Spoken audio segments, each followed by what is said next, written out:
Hello everyone. बच्चों आज हम लोग बात करेंगे केपलर्स लॉ का। मोशन ऑफ प्लैनेट का जो मोशन है बच्चों, सबसे पहले केपलर नाम के साइंटिस्ट ने दिया था, जिनका नाम है जॉन्स केपलर, और इन्होंने 3 लॉ दिया था: law of orbit, law of area and law of period.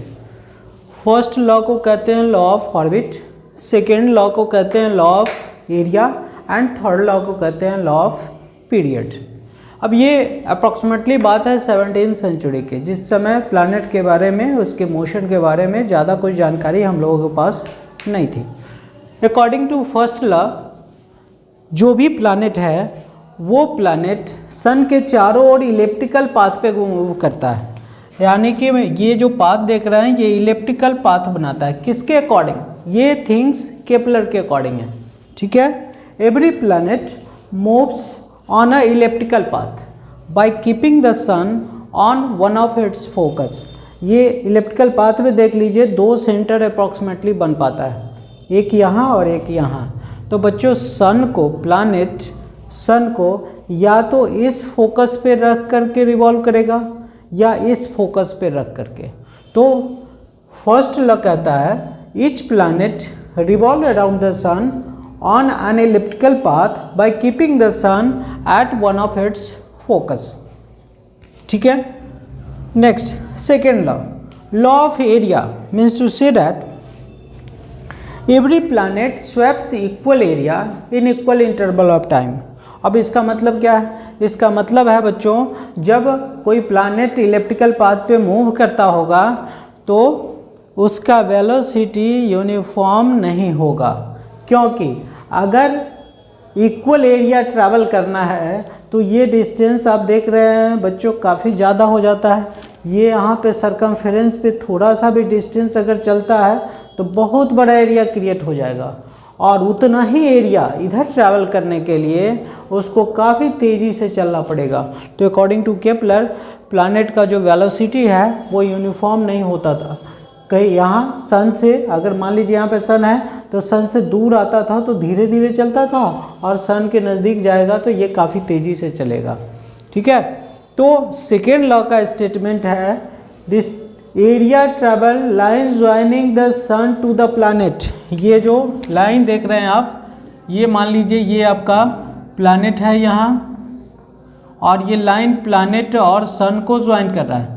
तो line joining the planet to the sun sweeps equal area in equal interval of time. It means जितना एरिया यहाँ travel करेगा उतना ही टाइम में same area यहाँ भी travel करना पड़ेगा, ठीक है।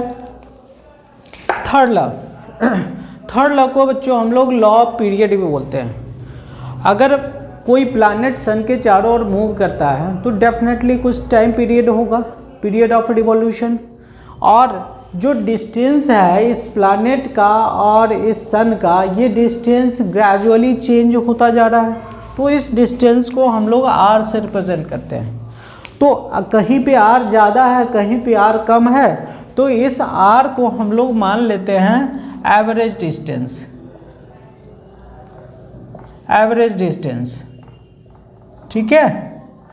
तो थर्ड लॉ के अकॉर्डिंग लॉ ऑफ पीरियड कहता है स्क्वायर ऑफ टाइम पीरियड किसका? प्लैनेट का, सन के चारों रिवॉल्व करने में। Square of time period is directly proportional to cube of mean distance between sun and planet. Sun और प्लैनेट के बीच जो मीन डिस्टेंस है उसका क्यूब टाइम पीरियड के स्क्वायर का डायरेक्टली प्रोपोर्शनल होगा, या आप कह सकते हैं पीरियड ऑफ रिवॉल्यूशन का स्क्वायर डायरेक्टली प्रोपोर्शनल होगा cube of mean distance between sun to the planet. Is it clear? मुझे लग रहा है तीनों लॉ आपका क्लियर हो गया होगा, ठीक है। फिर से मैं एक बार आपको रिवाइज करवा दूँ। First law of orbit means to say that every planet revolves on an elliptical path around the sun. Sun के चारों ओर इलिप्टिकल पाथ पे मूव करता है by keeping the sun on one of its focus, यानी कि सन को या तो इस फोकस पे रखेगा या इस फोकस पे रखेगा। सेकेंड लॉ ऑफ एरिया कहते हैं। Law of area means to say that बच्चों Every planet while revolving around the sun swaps equal area in equal interval of time. Same time में कोई प्लैनेट सन के चारों ओर मूव कर रहा है तो सेम टाइम में जितना इधर एरिया ट्रैवल करेगा उतना ही इधर एरिया ट्रैवल करेगा। इसका मतलब यहाँ जब प्लैनेट जाएगा तो काफ़ी तेज़ी से चलेगा और जब दूर प्लैनेट आएगा तो ये धीरे धीरे यहाँ मूव करेगा। Third law, law of period. Law of period क्या है? जब प्लैनेट रिवॉल्व करता है सन के चारों तो एक टाइम लगता होगा जिसको कहते हैं period of time period of revolution. तो square of period of revolution is directly proportional to cube of mean distance between sun to the planet. Is it clear? Okay, thank you for watching.